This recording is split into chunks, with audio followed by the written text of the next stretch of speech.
요한 3절 봅니다.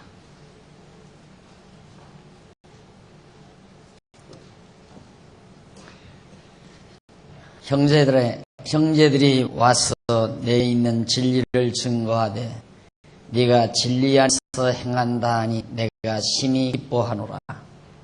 내가 내 자녀들이 진리 안에서 행한다 함을 듣는 것보다 더 즐거움이 없도다. 4절까지 봉독했습니다.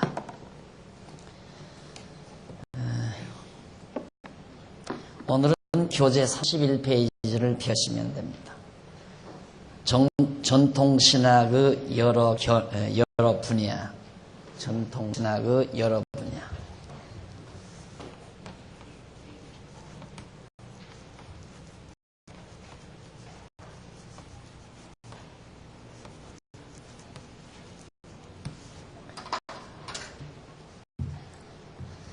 (2000년) 교회 역사와 함께 이모로 저모로 정리돼서 지금까지 전래해온 전통 신학의 여러 개의 분야들을 우리 지난 시간 살펴보려고 몇 가지 말씀을 드린 바가 있습니다. 거기 보면 근래에 접어들어 현대신학의 안방을 들여다보면 지난번 말씀드린 대로 온갖 다양한 신학 아닌 신학들로 홍수를 이뤘다. 그것이 바로 예를 들자면 해방신학이라든가 정치신학이라든가 흑인신학, 민중신학, 종교다원주의 신학 이런 등등 온갖 잡다한 신학들을 들 수 있는데 그와는 달리 기존의 전통신학, 이게 이제 현대신학이고요. 현대신학은 그렇게 완전히 빗나간 잘못된 신학으로 되어 있고 제대로 됐다는 전통적으로 제대로 신학을 한다고 하는 전통신학, 즉 그걸 개혁파 신학이라고 그랬죠. 현대신학과 개혁신학.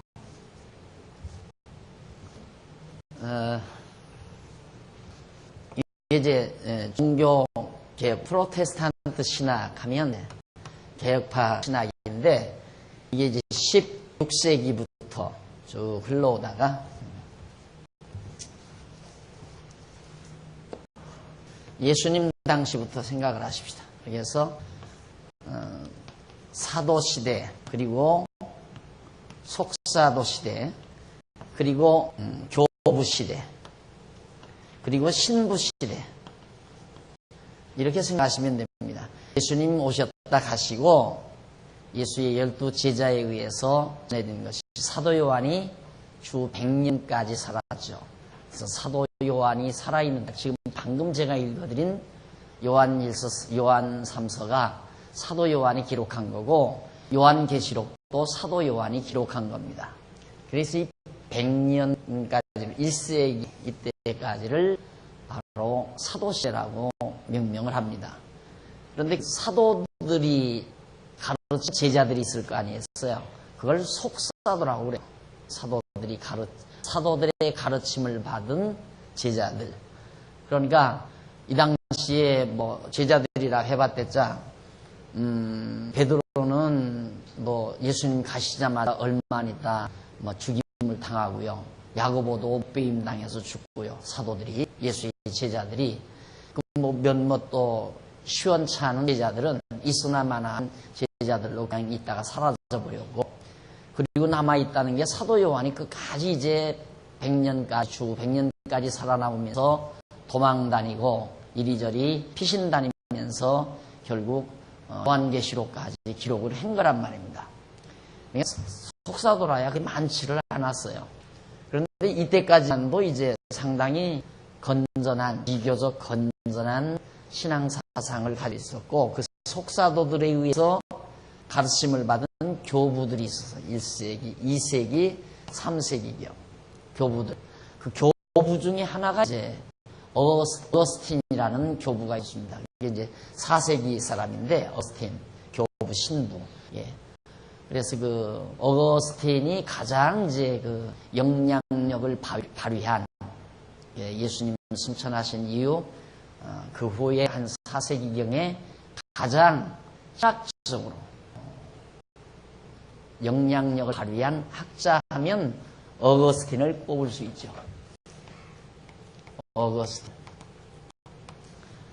어거스틴이 이 당시에 뭐 그때 흐르는 사상적 배경에 의해서 또 철학적 배경에 의해서 자기 나름의 어떤 관념 내지 또 뭐 이렇게 전해받은 부분적으로 전해받은 성경적인 교훈 이런 것들을 혼합해서 혼합신학을 만드는 거예요. 쉽게 말하면 어거스틴 신학이라는 것이 혼합신학이다. 뭐에 대한 혼합신학이냐면 인간의 이성과 계시에 대한 혼합.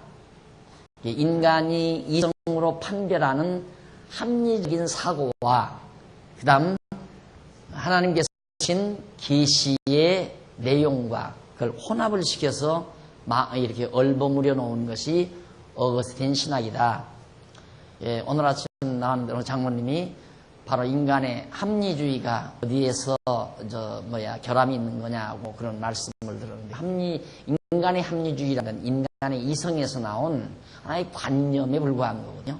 그리고 관념이라고 하는 것은 경험론과 괴리를 빚어요. 경험론과 관념론이 괴리를 빚는단 말입니다.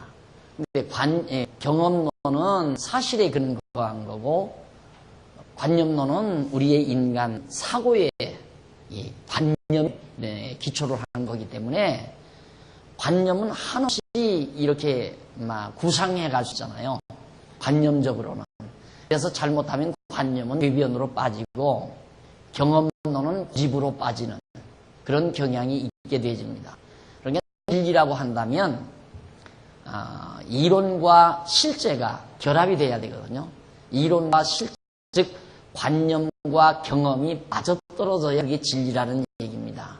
그런데 인간적인 합리주의는 관념론에 의해서는 그럴듯하지만 그것이 사실화되지 않는다는 게 있죠. 그래서 이상과 현실은 많은 괴리를 가져온다. 그래서 이상은 인간의 관념에 기초하고 또 경험이라고 하는 것은 인간의 경험은 사실에 근거하기 때문에 그래서 실제와 이상은 어쩔 수 없이 괴리를 빚는다라고 하는 것이 바로 학자들의 권위입니다. 그런데 이 어거스틴은 여기에서 바로 계시와 이성 이걸 두 개를 하나로 묶어놓은 거예요. 계시와 이성이라는 것. 계시는 하나님께로부터 온 거고 이성은 인간의 관념적 산물이라는 말이죠. 그러니까 하나님의 계시와 인간의 이성이 합치될 수는 없는 거예요. 어디까지나.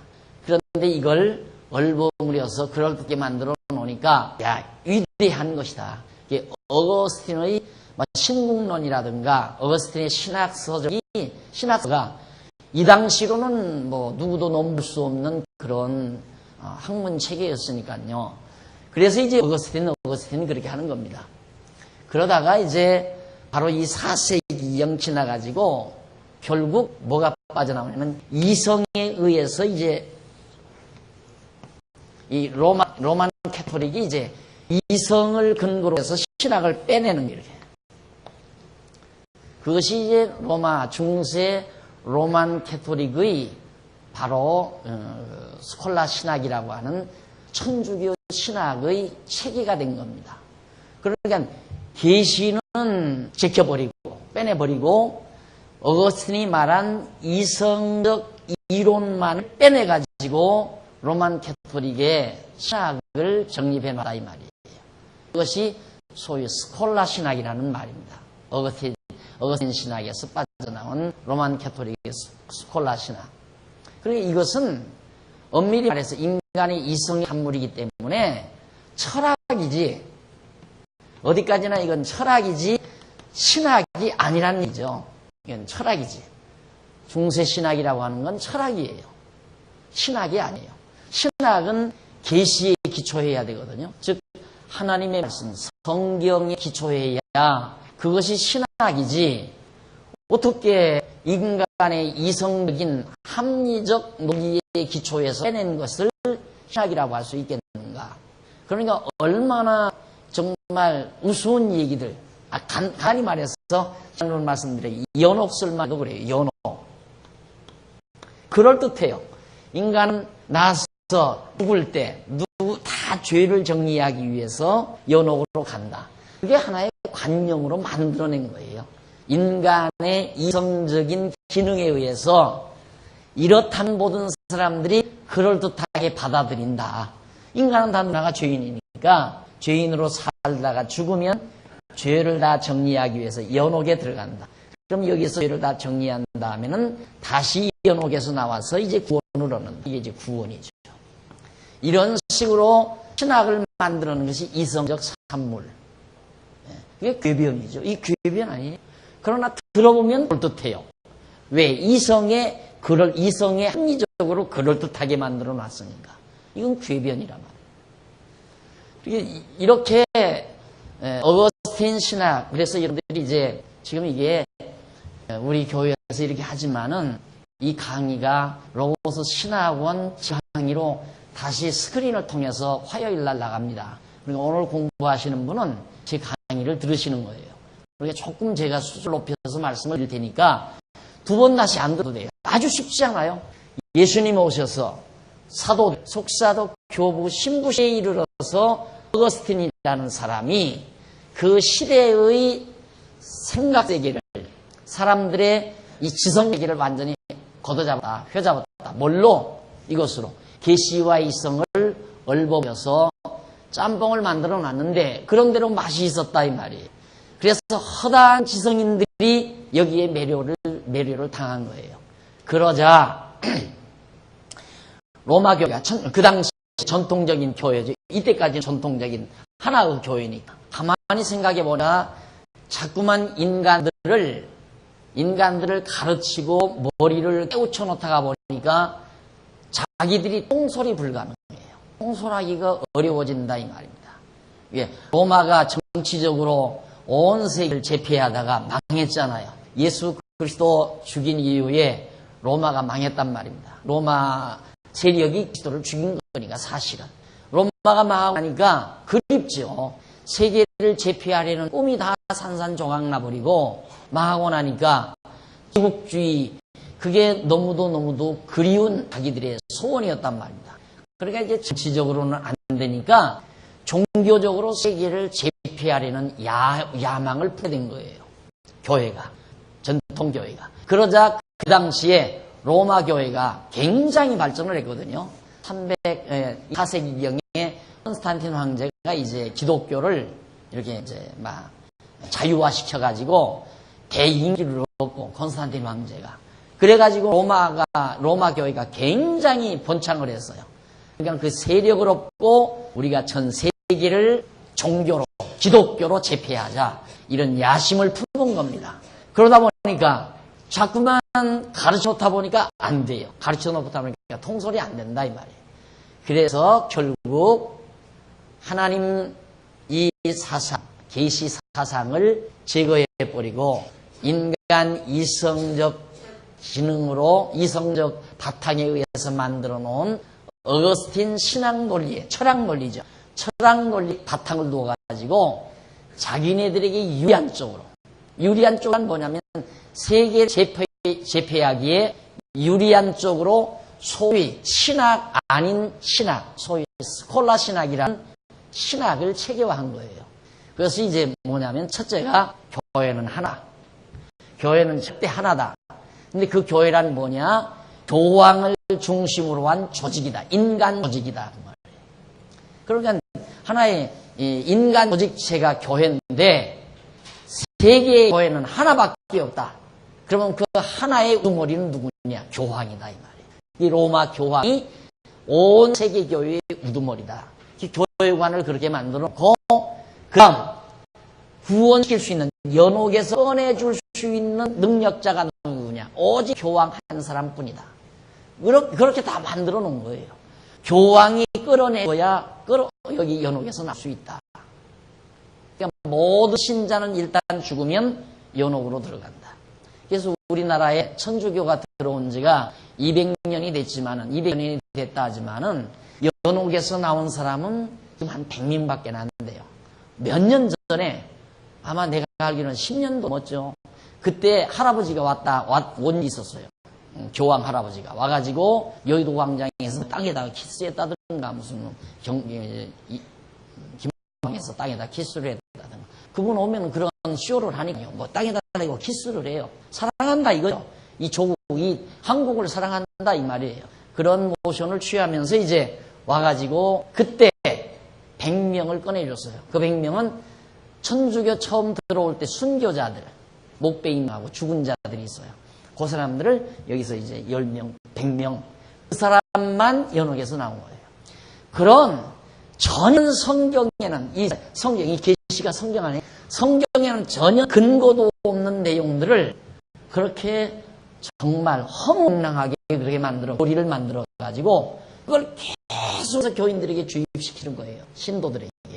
그렇게 신도들은 거기에 완전히 정말 쇠뇌 돼가지고 그런갑다 하고 이제 따라가는 것이 바로 천주교. 이것이 16세기까지 왔다니까요.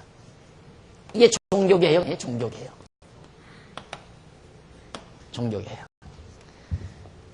자, 그러면 이렇게 종교개혁 이후에 이때 이제 바로 뭔가 이 계시를 기초로 한, 성경을 기초로 한 그 바탕 위에서 끌어나가는 것이 바로 개혁파 신학.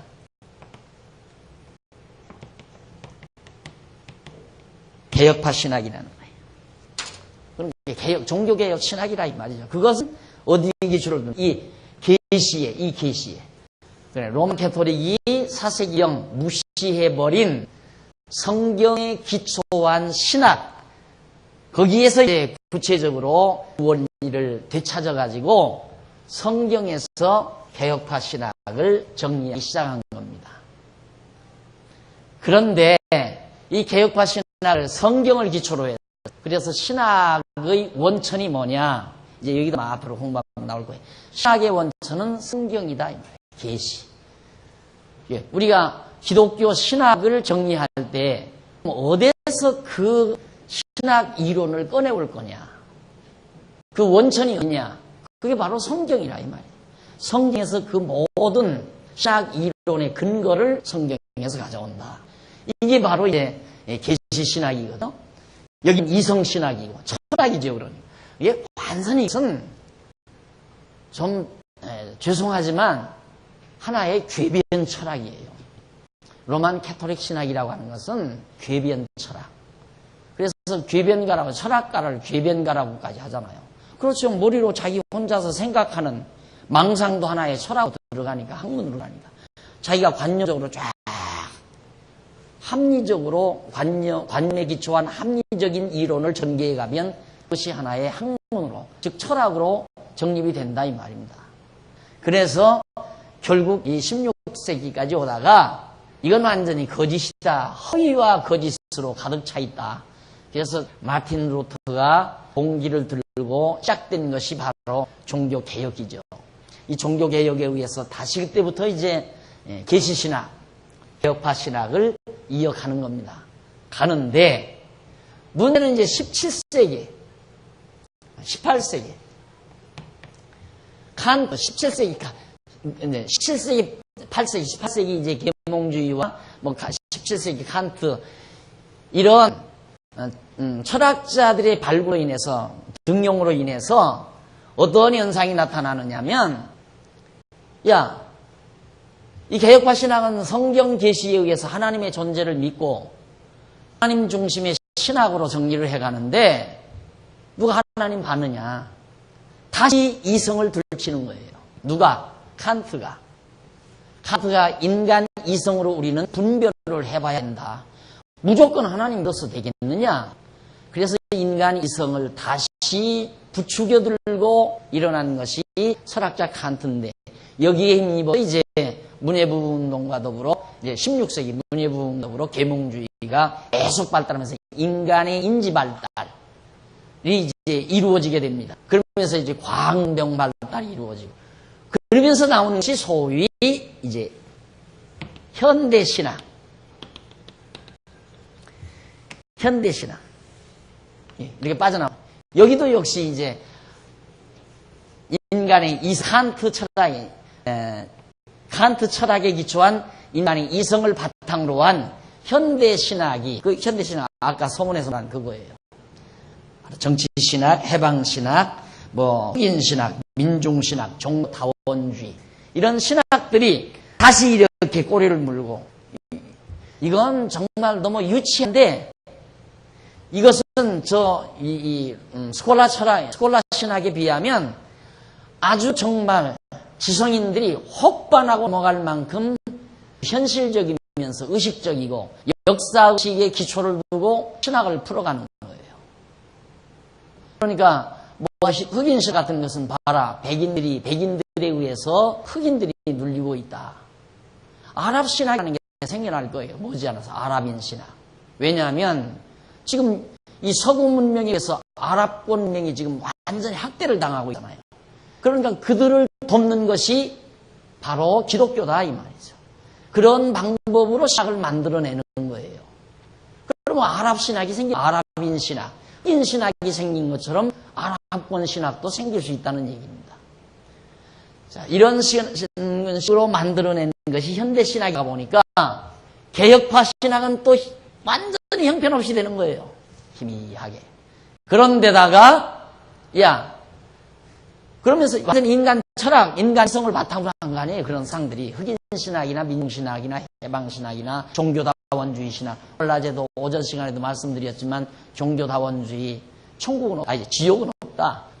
그렇게 사랑이 많으신 사랑의 하나님이 지옥을 만들어 놓은 인간을 지옥에다 집어넣겠느냐, 이런 식으로 접근해야 되는, 그 상상하는 거죠. 관념을. 인간 이성적 판단에 의한 관념으로 그런 상상을 하는 거예요.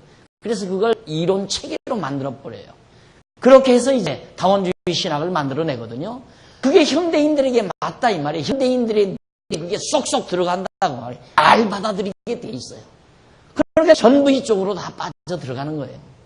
많은 지성인들이 사상이 그쪽으로 다 흘러 들어가 버려요. 그러니까 뭐예요? 성경을 하나님의 말씀으로 믿고 하나님 계시다, 영원한 하나님 나라가 있다, 이런 것들은 이제는 창피해서 말을 못할 정도라. 이건 창피한 일이에요. 무식한 사람이나 하는 얘기고, 그런 말을 하는 건 참 창피스러운 일이고.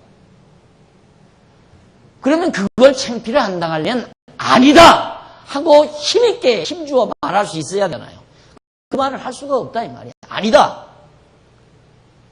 이 사람들이 현신학자들이 그래 주자 무슨 소리냐, 하나님이 계시다, 네가 봤어? 하고 달면 보지는 않았다. 그런데 네가 어떻게 알아? 그냥 믿어야지. 이 말밖에 할 수가 없나요? 그냥 있다고 믿어야지, 없다고 하면 되겠느냐? 이건 말이 안 되잖아요. 그러니까 맥을 못 추는 거예요. 그래서 솔직히 유럽에서 교회가 다 죽어버렸잖아요. 유럽에 교회가 없어요. 교회가, 이 개혁파 교회가, 구보 없거니와 개혁파 교회도 건물만 댕그렁 맞지 그 안에 교인이 없다고 말이에요. 이런 현대신학 사상으로 완전히 매료된 현대인들이 교회를 가겠느냐 이 말이죠. 안 가죠. 그러니까 오래전서부터 믿었던 노인들, 이분들은 죽을 날이 멀지 않지 않았어요. 그러니까 유럽 교회에 가보면 노인 어른들만 큰 예배당 안에 앞자리 그저 한 대여섯 명, 때로는 열댓 명, 이런 식으로 앉아서 꼬박꼬박 졸고 있다. 그리고 설교도 다 늙은 아버지가 돋보기만큼 쓰고 더듬더듬 몇 자 적어가지고 나서 하는 거. 여기서도 다 졸면서 까박까박 졸면서. 그래서 천국은 가야 되겠습니까? 그분들은 천국 믿는 분들이니까, 나이 든 분들은. 그 바람이 미국에 불어닥치니까 미국에도 다 죽어버린다 이 말이죠. 그런 바람이 한국에 불어왔다 그 말이에요. 한국에. 이런 상황 속에서 우리가 정말 올바른 계시 중심의 신학을 제대로 정립하지 못하면 어디가 큰 소리 쳐요. 큰 소리 치면 무식쟁이 되어버리는데, 이것과 싸우려는 바로 우리 장안중앙교회다 이 말이에요. 쉽게 말하면 이 세력과 싸우려는, 즉 현대 신학 신학과 싸우려는 것이 우리들의 발버둥이라 이 말입니다. 그럼 싸움의 총은 어딘가? 계시예요. 계시. 이 성경이 하는 말씀이 아니라고 이들이 이 현대 신학자들이 다시 이성으로 돌아갔으니까 성경은 하나님의 말씀이 아니다. 왜? 성경이 하나님의 말씀이 아닌 이유는 앞뒤가 다 다르다. 또 무슨 소리인지 모르겠다. 이런 말 저런 말 했다. 많다. 답답한 얘기다. 그러니 여기 무슨 놈의 진리가 있느냐 이 말이죠. 잡지 속에 진리는 없어요. 잡지는 여러 가지 토막 정보를 주워 모은 잡지 아니에요. 그러니까 성경도 여러 가지 토막 정보를 주워 모은 거다 이거죠. 그 속에 무슨 놈의 서론이 있고 본론이 있는 하나의 논리체계, 진리체계가 성경에 어디 있겠느냐. 그러니까 이 개혁신학자들은 일단은 있다고 해야 되잖아요. 없다고 하면 그런데 그게 무슨 놈의 진리냐. 당장 치니까 있다! 정말로 있느냐? 그렇게 물으니까 있을 것이다. 그 말이에요. 왜? 있다! 그랬으면 이것이다! 내놔야 되니까. 그러니까 있다! 그랬다가 정말로 있냐 물으니까 있을 것이다. 왜? 내놓지를 못하니까. 이것이다. 성경이 진리가 바로 이것이다라고 말을 못하니까 있을 것이다. 지금 우리가 그걸 찾고 있는 중이다. 이 말이에요. 성경에 하나의 진리체계가 있다는 것을 우리가 찾고 있는 중이다. 그걸 이 현대 신학자들이 그래 같이 찾자 그럴 리가 있어요? 안 그래요. 말도 아닌 소리지 말라. 지금 역사 이래 2000년이 넘는 세월 동안 지금 여기 20세기 아닙니까? 20세기, 21세기. 우린 지금 여기 살고 있단 말이다. 현대 신학이 이렇게 지금 강력하게 막 기독교를 완전히 퇴락시킨단 말입니다. 완전히 팍팍 퇴락을 시키는 판이에요. 그러니까 이 사람하고는 누가 만난가? 이 사람들하고 만나요. 그러니 얼마나 막강한 세력입니까? 이게 바로 너희들하고 플러스 이 사람들하고 이퀄 정치 집단. 이거예요. 완전히 이 사람들의 계획이 지금 막 떨어지는 거예요. 로만 캐토릭자들이 세계를 제패하려는 야망. 이게 지금 이들의 출현으로 날개를 덮치고 있는 거예요. 날개를. 다 흡수하잖아요. 다. 전부. 여기만 흡수하는 게 아니라 불교도 흡수하고 마음의 교도 흡수하고 모든 동방교회까지 지금 다 로마교회가 다 흡수하고 있어요. 결국 왜? 세계를 제패하려는 정집단. 이걸 구상하고 있다. 그게 목적이에요.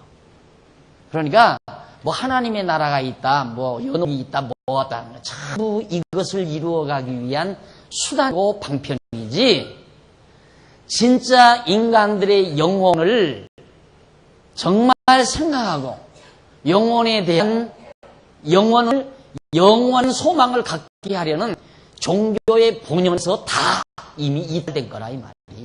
이 집단들이. 기독교는 이제 세월 문제예요. 시간이 가면 없어져요. 순수한 성경 계시에 의해서, 즉 사도들에 의해서 하나님께서 다 완성해 주신 성경 계시에 의해서 이루어진 이 교회가 결국 이런 무서운 세력 앞에 풍년동학교 다 기울어져 간다 이 말이죠. 이대로 있으면 그냥 이대로 수가 없는 걸 어떻게 해요? 도저히 방책이 없어요. 왜? 이론이 달리니까. 이론이 달린 건 이 사람들은 성경이 하나님의 말씀 아니다 이거고, 개혁파 신학자들은 하나님의 말씀이요 진리다 이건데, 그럼 진리 뭐가 진리냐? 성경이 진리라고 하면 늘 그럴 통일성, 성경 논리, 성경 진리, 성경 내용이 창세기로부터 요한계시록까지 하나의 논리체계가 있다 이 말이에요. 그 논리체계에 의해서 그 논리체계가 하나님의 역사 섭리 속에 사실로 드러났다. 이래야 진리가 되는 거 아니에요. 근데 이 통일성을 못 찾는다 이 말이에요. 지금까지 성경 계시에 대한 내용상의 일관된 논리적 통일성을 찾지 못하니까 출발에서부터 논리가 꺾이고 들어가요. 그러니까 지금 개혁파 신학자와 현대신학학자들하고 게임을 안 시켜요. 게임을 안 해요. 예를 들어서 텔레비 방송에 현대신학자들이 딱 나타나서 토론하자 하고 개혁파 신학자 부르잖아요. 아무도 안 나가요. 왜? 나가봤자 진짜 바보가 되니까.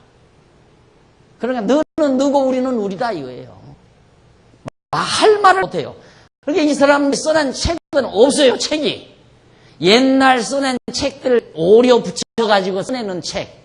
옛날 책들을 오려 붙여서 또 써내고 또 오려 붙여서 써내고 다른 말이 없어요. 그대로 그대로. 근데 이 사람은 막 쏟아져 나오잖아요. 막.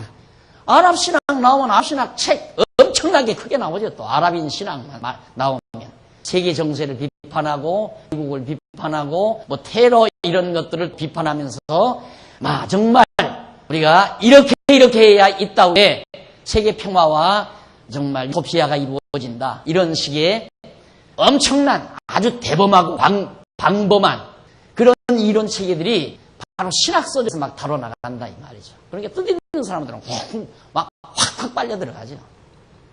사실은 그게 아닌데도. 그래서 가장 중요한 것이 이제 성경인데 성경의 통일성 문제인데 바로 이것 때문에 제가 이제 신학을 한 10년 하면서 성경의 통일 논리 체계를 못 찾으면 교회 그만둬야 되고 기독교는 문 닫아야 된다. 딱 예감이 오더라고요. 문 닫게 돼 있어요. 문 닫아요. 반드시. 그래서 이제 성경의 통일성 이게 그만큼 중요한 것을 깨닫고 이쪽으로 이제 집중해서 연구하고 찾아내고 그렇게 해서 만들어내 체계화한 것이 오늘 우리가 공부하고는 성경신학 지금 서론이고 성경신학 개론 중에 서론을 지금 여러분들이 공부하고 있는 겁니다. 우리는 찾았죠. 통일성. 이거다 이 말이에요. 성경이 진리냐? 하고 진리다. 하고 대답할 수 있어요. 즉 이제 아까 제가 요한 3서에서 말한 우리 자녀들이 너희들이 진리 안에서 행한다는 말을 듣는 것보다 더 기쁜 일이 없다. 라고 사도 요한이 말하는 것처럼 진리, 성경이 진리다. 그러면 성경이 진리라면 성경의 논리가 무엇이냐? 당장 말할 수 있죠. 성경의 창세기부터 요한계시록까지 논리는 이것이다. 그럼 그 사실 근거는 무엇이냐? 사실 근거는 언약과 성취죠. 언약과 성취. 이게 얼마나 대단한 건 언약은 이론 아니에요. 이론. 그렇죠. 성취는 사실, 역사적으로 되는 거니까 사실. 이론과 사실. 이론과 실제란 말입니다. 실제. 이론과 실제가 만나면 이건 진리예요. 세상에 이런 건 없다 이 말이죠. 이론은 있는데 사실은 실제는 없고 실제는 있지만은 이론을 만들어낼 수가 없고 이게 오늘의 학문세계의 결함입니다. 학문세계 함정이라는 것이 뭐냐면 이론은 그럴듯한데 그 이론대로 실현이 안 돼요. 또 그런가 하면 어떻게 실현은 되는데 이론 뒷받침이 안 돼요. 예를 들면 그렇습니다. 박정희 대통령 때 경제발전이 됐다 이거예요. 이론적으로 입증해봐. 아무도 입증할 사람이 없어요. 그런데 요즘 이 경제학자들이 엄청 대단한 학자들이 많습니다. 하버드에서 경제학 박사 받은 사람들도 많고. 이론 갖다가 그걸 적용해서 경제 실현하는데 안 된다 이 말이에요. 이론대로 실현이 안 된다 이 말이에요. 박 대통령은 경제학 대학의 문도 안 가본 양이라 말이에요. 안 가본 뒤 경제를 했는데 경제 부흥을 시켰다 이 말이죠. 이론과 실제가 안 맞다. 이것이 학자들의 권위 아닙니까? 그래서 점점 현대 젊은이들이 학문 세계에서 멀어져 가고 완전히 기술 쪽으로, 기술 교육 쪽으로 붙을 수밖에 없는. 학문은 재미가 없어요. 생명력이 없으니까. 그래서 사실 우리 성경이야말로 진리죠. 성경이야말로 확고한 진리. 그래서 바로 지금 기울어져가는 이 개혁파, 완전히 코너에 물린 이 개혁파 신학, 이것을 완전하게 드러내고 이것이다. 이것이 진리다. 이것은 진리가 아니다. 라고 말할 수 있는 그런 저력을 오늘 우리가 가지고 있다는 얘기. 이걸 공부하는 일입니다. 이걸 우리가 설파하고 가지고 있는. 그래서 이제 바로 그 뒤에면 그와는 달리 기존의 전통적인 개혁 신학에 있어서 종교 개혁 이후 신학 활동이 활발해지고 그 체계가 하나하나 잡히면서 크게 4개의 분야로 신학이 나누어져요. 지금 이 다 기울어져 가는 이 신학입니다. 이 다 기울어져 가는 이 신학. 개혁파 신학. 이미 현대 신학은 지금 맹위를 치고 있고요. 아주 맹위를 떨치고 있고, 현대 신학, 이 제대로 돼야 할 신학은 아주 다 고롱고롱 하고 있다. 고롱고롱. 학자도 안 나와요. 학자도 나올 리가 없어요. 가서 공부했다면 이쪽으로 다 가요. 이쪽으로. 이 보수주의 개혁파 학자들이 개혁파 신학에서 공부를 하고 뭐 미국이나 독일 쪽에 공부하려면 전부 이쪽으로 다 버리고 말아요. 그리고 여기서 공부한 사람 데려다 놓으니까 개혁파 신학 자체가 말만 개혁하지 그 속에 가르치는 건 실제로 현대 신학을 가지고 있는 거죠. 나 공부할 때까지만도 저렇게까지는 안 됐어요. 지금은 완전히 다 이쪽이에요. 다 이쪽으로. 급속도로 지금 신학 세계가 변모를 이루고 있는 겁니다. 자, 그러면 그 첫째가 이제 교의 신학이라고 지난번 말씀을 드렸는데, 교의 신학은 바로 도그마, 즉 헬라 도개인이라는 말에서 왔는데, 자명하다, 분명히 밝다, 확실하다, 종교가 승인된 교리. 이게 이제 어디 정의냐면, 교리라는 거이 종교 집단이 승인했다. 그러니까 로마 교회라고 하는 종교 집단이 이것이 진리라고 승인했다. 그걸 교리라 한다 이 말이죠. 그래서 교리주의라고 하는 것은 위험합니다. 교리는 바른 것, 옳은 것은 성경에서 성경이 해석되면 신앙이 나와요. 신앙이 나오면 그게 신조가 이루어져요. 신조가 이루어지면 교리가 돼요. 바로. 그러니까 올바른 방법은 그래요. 성경을 바르게 해석을 하면 믿어지죠. 그럼 믿어지는 조항이 간단하게 정리돼요. 뼈죠. 신조가 뼈대예요. 그 뼈대에 의해서 구체적으로 이론 체계화한 것을 교리라고 그래요. 이런 교리는 올바른 교리죠. 그런데 반대로 그게 아니에요. 성경이 아니라 인간의 이성에 의해서 신앙하고 신앙된 신조를 만들고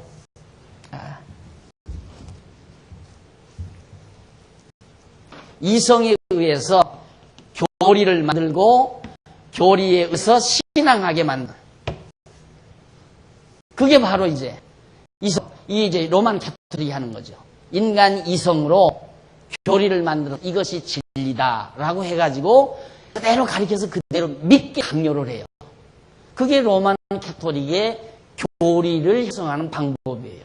우리 프로테스탄트 올바른 방법은 성경을 바르게 해석해서 믿어진 조항에 의해서 그 체계에 의해서 구체적인 논리 체계를 만들어가는 거예요. 이게 교리다. 이게 도그마. 이게 바로 교의신학이다 이 말이죠. 교의신학. 그러면 그 교의신학이 이제 이마만큼 교리라는 것이 서로 견해 다른데 구교와 프로테스탄트 교회의 차이점이 이마만큼 서로 다른데 똑같잖아요. 계시와 이성. 그래서 내가 언젠가 지난 시간인가 말씀드렸죠. 아주 출발점에서 학문을 하는 자들의 기본 출발점에서 매우 중요한 것이다. 내가 이성에서부터 출발할 것이냐 하나님의 계시로부터 출발할 것이냐 이것은 학문하는 자들이 필히 결정해야 될 중요한 부분이다. 우리는 계시로부터 출발해야죠. 하나님 말씀으로부터 출발해야 한다 이 말입니다. 그러니까 우리 학제는 성도대학에서 완전히 성경을 마사하잖아요. 성경 6권을 완전히 마사한 다음에 그 다음에 신학원 체계를 통해서 신조와 교리를 정립을 해갑니다. 아주 논리적인 우리 신앙을 그냥 몸으로만 마음으로만 생각으로만 하는 게 아니라 이걸 구체적으로 논리 체계화하는 작업. 이게 이제 신학원에서 하는 작업이에요. 그러니까 여러분들이 오후 시간 들어보면 오전 시간하고 전혀 색깔 다르잖아요. 오전 시간에는 성경 내용을 쭉 읽으면서 거기에 기시된 하나님을 우리가 설명하고 배워가지만 오후 시간은 그게 아니잖아요. 완전히 총체적으로 성경 안에서 큰 덩치를 갖고 논리 체계를 봐서 우리의 사고구도 만들어가는 거예요. 다시 말해서 우리의 이성적 판단력을 고치는 거예요. 고쳐가는 거예요. 우리라고 해서 이성 무시하는 게 아니에요. 우리의 이성은 너무 이성적 판단은 편협적이고 지엽적이고 너무 소극적이라 이 말이죠. 그러니까 계시에 의해서 성경에 의해서 우리의 이성적 기능을 대국적으로 아주 대국적으로 전체적으로 포괄적으로 사고하고 생각할 수 있는 이성적 기능으로 만들어간다는 얘기입니다. 그래서 이제 그 이성적인 생각 자체가 일반 성경을 모르는 사람들의 이성적 판단과 성경을 아는 자들의 이성적 판단이 다르죠. 얼른 봐도 얼른 생각만 해봐도 같은 사건을 놓고 성경을 아는 사람은 그 사건 속에서 평안을 찾는데 성경을 모르는 사람은 괴로워하고 고통한다 이거죠. 전혀 다르잖아요. 왜? 그것을 보는 시각이 다르니 그렇다 이 말이죠. 이게 왜 그러는가? 성경 계시에 의해서 내 이성 기능, 이성 작용을 완전히 면역시키기 때문에 그렇다 이 말이에요. 자, 그러면 이제 거기에 위에 세 번째 줄 뒷부분에 보면은 세 번째 줄 32페이지 위에 세 번째 줄 뒷부분. 그래서 교회 신학은 교회의 신조들에 표현된 대로의 교리들을 체계화하고 이에 대한 성경적인 것들을 밝힘과 동시에 합리적인 증명을 하려는 것을 그 목적으로 삼고 있다. 자, 그냥 이 이성에 기초한 합리주의와 성경 말씀에 의해서 교정된 다시 바꾸어진 다시 고쳐진 이성적 기능에 의한 합리주의 전혀 다르죠. 그게 우리도 합리주의라는 말을 써요. 합리주의를 우리 배격하지 않는 말이죠. 그러니까 우리의 고도의 이성을 사용하는 학문이 바로 신학이라 이 말입니다. 성경신학. 고도의 이성. 이건 타락된 이성이고 이제 성경 계시에 의해서 교정된 이성은 중생한 이성이고 이게 중생한 이성에 의해서 세상을 보고 사물을 보고 모든 이론을 판별하고 그게 진짜 합리주의에 기초한 제대로 된 합리주의 사상이죠. 그러니까 성경을 배제한 합리주의는 완전히 인간 자기 자신이 심판자가 되고 얼른 생각해 보십시오. 인간의 이성이라고 하는 것은 자기가 살아오면서 받아들이고 이미 축적된 정보에 의해서 판별을 하는 겁니다. 그냥 기본적으로 인간이 나면서부터 가지고 있는 이성 기능이 모든 것을 종합적으로 우주적으로 총체적으로 판별할 수 있는 그런 기능을 가지고 있는 이성 기능이 아니라 내가 이렇게 두뇌를 가지고 머리를 가지고 있으면 10년 살았다 그러면 10년 동안 어디서 살았는가 어느 섬나라에서 살아 비행기 한 번도 못 타고 다른 나라 가본 일도 없고 신문 한 장 본 일도 없고 텔레비 본 일도 없고 라디오 들은 일이 없이 어느 조그만한 섬나라에서 살았다. 그게 우물한 개구리예요. 우물한 개구리와 같은 그런 정보에 의해서 판별하는 그런 이성적 기능이 오죽하겠느냐 그 말이죠. 오죽하겠느냐. 그러면 우리가 제법 좀 안다 하십시다. 공부를 했다 하십시다. 유명한 석학이 됐다 하십시다. 아무리 됐어도 우리 인간들이 지금 알고 있는 정보, 세계적으로 알고 있는 정보 이상은 모르고 있는 거예요. 우주가 어떻게 돼 있는지도 모르고 기껏해야 지구에 한정된 정보 그건 알면서 어떻게 진리를 말할 수 있겠느냐 이 말입니다. 그건 당연한 거 아니에요. 그러니까 인간의 이성, 타락된 이성을 가지고 아는 척하는 건 정말 그건 너무 한 일이죠. 안 되는 일이죠. 그래서 우리가 성경을 계시를 하나님의 길을 근거로 삼는 것은 인간의 이성적 판단을 뛰어넘어버리니까 도저히 이성적으로는 이해할 수 없는 것이 성경에는 기록이 되어 있다. 성경은 말하고 있다. 그걸 우리가 확실히 믿을 수 있게 또 성경이 말하고 있다. 그러니까 성경에 기초해서 사고하고 판단할 수 있는 능력을 길러나가는 것이 성경신학입니다. 그래서 이 공부를 하다가 보면 내가 올바른 세계를 종합적으로 보고 우주를 종합적으로 보고 역사를 통째로 볼 수 있는 그런 시각을 가지게 되고 그런 이성적 판단을 길러가게 되는 것이다. 그래서 이제 거기 보면 이에 대해 성경적인 근거를 밝힘과 동시에 합리적인 증명을 하려는 것을 목적으로 삼고 있다. 그리고 이 신학은 여러 교리들을 논리적으로 조합했다는 점에서 일명 조직신학이다. 여러 이론들을 여러 교리들을 갖다 조직적으로 이렇게 체계화했다 해서 조직신학이다. 교우신학, 조직신학 같은 의미예요. 일명 다른 명으로 조직신학이라고 한다.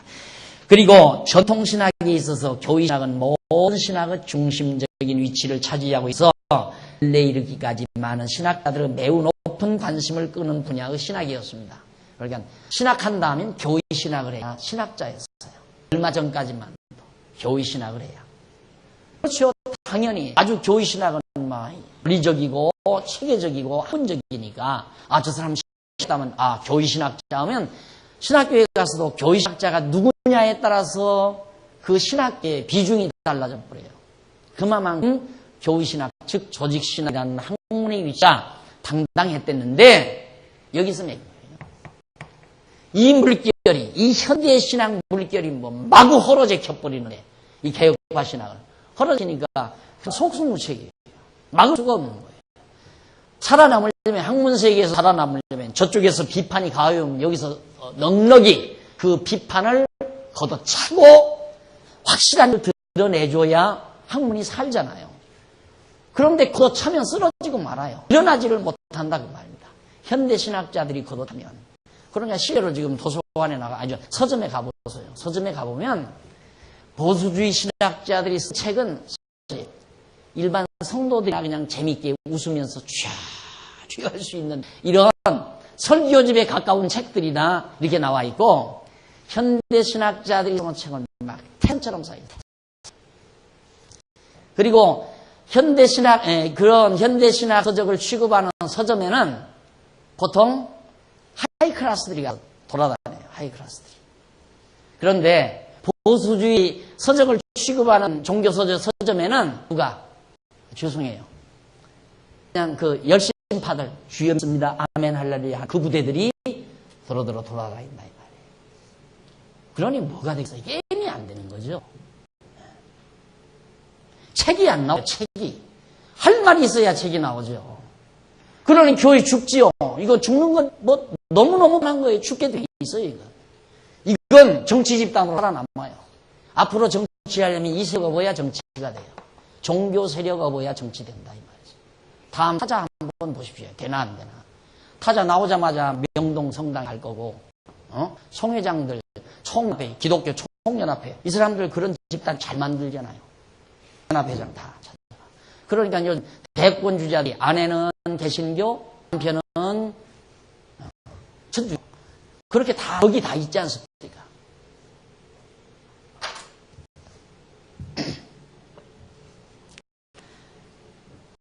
전통신학에 있어서 교의신학은 모든 신학의 중심적인 위치를 차지해서 그만큼 이제 신학자들의 매우 높은 관심을 신학인데 이 신학은 주로 과거에는 변증학, 진리를 변증하는 학문, 변증학을 비롯하여 논변학,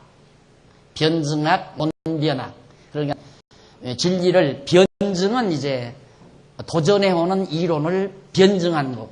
논변학은 내 이론을 갖다가 내세우는 것이고 그게 논변학이고. 그래서 기독교 윤리학 이번에 이제 이번 학기에 기독교 윤리학 들어가야죠. 기독교 윤리학 등을 포함하는 방대한 신학의 한 부류를 이루고 있는 것이 바로 교의신학이에요. 그러니까 윤리학이라고 하는 것은 윤리 어느 학문이든지 윤리 문제가 정리가 안 되면 안 되거든요. 윤리 문제가 정리가 돼야지. 그래서 지금 우리 성경신학에서도 성경신학이 제대로 성경신학의 자리매김이 되려면 윤리학 정립이 돼야죠. 그래서 초기에 우리 김기용 목사님이 성도대학을 졸업할 때 그때 이제 하고 이제 신학원을 졸업할 때 기독교 윤리에서 조그만큼 하나의 이제 글을 썼어요. 그래서 이것을 조금 체계화해서 이번 이제 신학연구원 연구위원 추대논 유총 논문을 만들도록 했으면 좋겠다 해서 그걸 부탁을 한 게 10년 만에 지금 이것이 사실 10년 만에 지금도 사실 본인도 지금 미숙하다. 그래가지고 지금 보완작업 하잖아요. 이번 강의하면서 많이 보완을 할 거예요. 이 윤리학 문제. 이게 다 교의신학에 속하는 것들이거든요. 그러니까 우리 장안중앙교회, 우리 강남로에 한 작업이 여러분 제발 그렇게 생각한대요. 무슨 뭐 일반 교회처럼 교인 모아놓고 연구 받아서 목사들 먹고 살고 그러려고 한다는 생각은 싹 잊어버리셔야 돼요. 싹 잊어버리고 이것이 엄청난 진리운동이다. 신학운동이다. 정말 교회를 일으키는 운동이고 올바른 순수한 성경 기초한 올바른 기독교를 살아가는 운동. 이것을 우리 성도님들이 깊이 특히 이 신학 강의를 들으시는 성도님 여러분들은 이걸 삶의 의미로 정하셔야 돼요. 하나님께서 나를 시대에 살려주신 이유가 이 진리, 교회가 존재하는 이유가 뭡니까? 진리를 지키고 지켜진 진리를 우리 후손들에게 전해주는 것. 오늘 신입부 제가 한 가정을 만나서 식사를 같이 했는데 아들 하나, 딸 하나 그렇게 들어왔어요. 하나는 중학교 2학년, 하나는 국민학교 아이인데 그놈을 보면서 계속 저는 그 생각을 했어요. 야, 이걸 어떻게 하면 빨리 저는 5일째 수업만 되면 나도 같이 뛰려고 그래요. 나도. 아직 나이가 좀 들었지만 나도 선생님들하고 좀 같이 몸부림을 치려고. 왜? 5일째 수업만 되면 집사님들 자녀들, 우리 권사님들, 또 장로님들 자녀들 아야 금요일날 집으로 안 가고 책보따리 들고 이 교회로 다 교회로.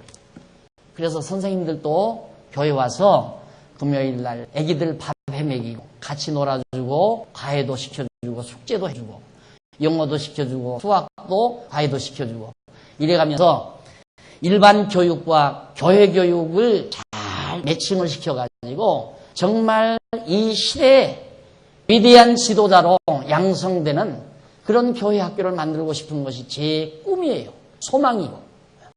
그래서 하나님께서 좀 땅만 조금만 넓혀주시면 애기들 그냥 막 와서 무슨 공부했으니까 책보따리 확 집어 던져놓고 잔디구장에 가서 공도 차고 농구도 하고 환단하게 그렇게 땀 뻘뻘 흘린다면 사실 뭐로 해놨겠어요. 집사님들 뭐 예드리고 가서 샤워하라고 그런 게 아니잖아요. 애기들을 샤워시키려고. 그렇게 땀 뻘뻘 흘리고 가서 샤워 싹 하고 그 다음 선생님들이나 학부모님들이 맛있게 마련해준 다 와서 먹고 그 다음 숙제하고 또 애기들이 영어가 모자라면 영어 모자라는 아이들을 영어 가르쳐주고 수학 모자라는 아이들을 수학 가르쳐주고 역사, 과학 이런 분야 특기 있는 선생님들 많잖아요. 우리 교회에. 다 우리 교회 선생님들 많아요. 교사들도. 그렇게 해서 정말 우리 자녀들, 그게 우리 자녀니까 우리 그리스도 와서 우리 자녀들이니까 이들을 바로 이 진리로 잘 무장시켜가지고 다음 세대 교회가 올바른 성경 진리 토대 위에 우뚝이 서는 아름다운 우리의 사명을 감당하는 그것이 우리 장안중앙교회 소망인 것을 온 교회 성도님들이 인식하시면서 다음 시간에는 우리 주경신학에 대해서 여러분들에게 강의할 것을 약속해드리고 오늘 강의 여기서 마치다. 자비로우신 하나님 아버지 은혜와 사랑을 감사드립니다. 오늘 또 저희를 부르시고 하나님의 귀한 말씀 안에서 기쁨을 같이 하게 해주셨습니다. 하나님 아버지여 보배를 우리에게 주셨사오니 이 보배 잃어버리지 말게 하시고 잘 간직해서 우리 상스러운 후배들에게 알뜰하게 전승해주고 저들을 통해서 이 땅 위에 주님의 아름다운 몸된 교회가 진리토 위에 우뚝이 서는 귀한 결실을 맺는 일이 있게 해 주시옵소서. 예수님의 이름으로 기도드립니다. 아멘.